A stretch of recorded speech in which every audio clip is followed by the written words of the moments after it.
I can see over the top of the boat. The island is within a kilometre of us now. I know that I'll soon face the most bloodiest battle I've ever been in.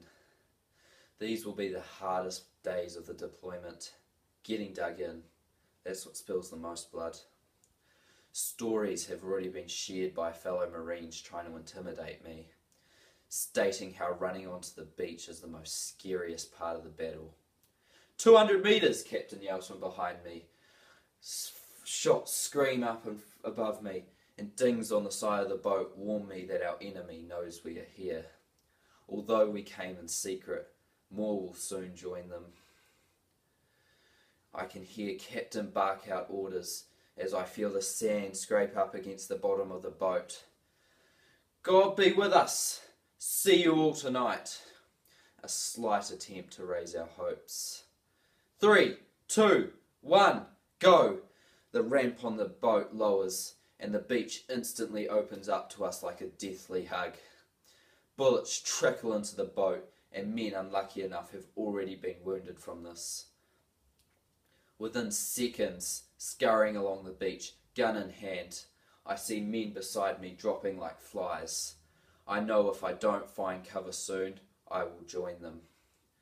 Up ahead I can see a slight mound in the sand, which has been used to secure barbed wire and metal crosses. My only saviour. Instantly dashing towards this mound while firing off shots at the pillboxes placed on the higher ground. Eventually, I look back at the beach in which I had just run up. I am bewildered by the amount of dead bodies floating with the waves of the oncoming tide, easily identifying training buddies and friends among the dead. But now is no time to grieve. Never before have I seen blood-red water, sand bleached in the colour death. I look across from me and see men, fellow Marines, already digging into the sand beside me. Shovels had been distributed and men had already started digging. The rest of our supplies would not be brung in by naval ships until we had control of the built pillboxes.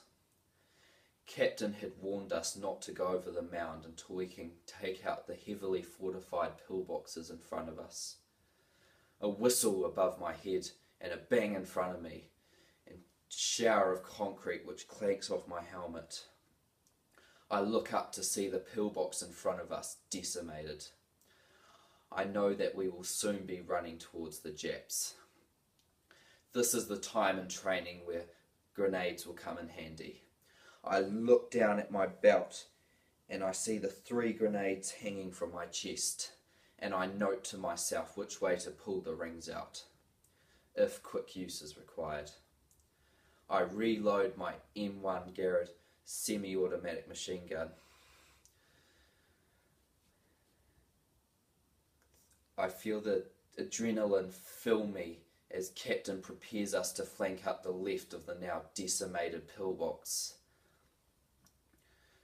Scurrying along the rubble-covered sand, following a mate in front of me. Once I reach to this top of the hill, I begin to run towards the next pillbox along this coast. I instantly stop when I see the doors in the back of the pillbox open and see Japanese soldiers running towards the centre of the island. Knowing the minimal shelter I have from any that decide to shoot me, I freeze in fear, knowing the brute force that these men are capable of. Staying still is the only method of hiding I have. While standing there, I notice some Japs see me and begin pointing at me. I become aware of the situation I find myself in and look around for cover. I was too late. I feel a bullet rip through the left of my shoulder and then feel multiple shots ripping through my upper and lower abdomen. I fall to the ground in a world of pain. Never before have I experienced this feeling, the inevitable chance of death. As blood fills my back, the warm feeling warning me that death will soon be upon me. I look up to see the gunshot wounds in my stomach. Clenched with unbearable pain, I lay back and realise I'm not so inevitable after all. As I lay here on the ground, I feel a sudden sense of anger about the conflict and the huge loss of innocent lives that come with war. Being so defenceless on my back gives me time to think like this.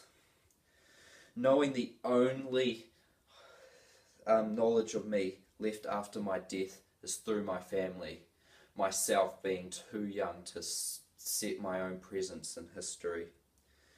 I'm sorry to my family for letting my cowardly acts and enable you not to grow up with the father that you deserve. Please forgive me for the freedom I hope to bring you and the country I am fighting for, and love. Amen.